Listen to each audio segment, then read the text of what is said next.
अगर आपको ये दो फंक्शन दिए जाएं और आपसे कहा जाए कि f dot g of x निकालें, तो फौरन समझ जाएं कि ये f of x ज़रब g of x को लिखने का एक और तरीका है।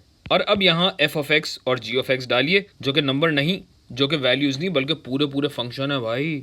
बड़ा सेटअप चल रहा है यहाँ पे।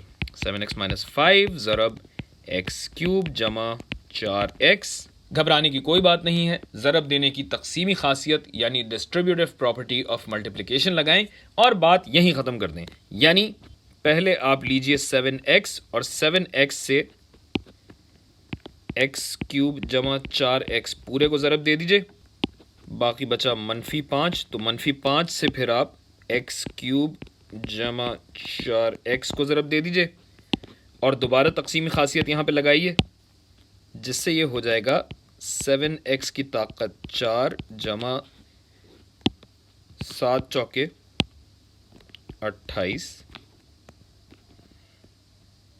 x squared minus 5x cube, जो कि आप यहाँ देख सकते हैं, और -5 को फिर 4x से ज़रब देंगे तो ये बन जाएगा -20x।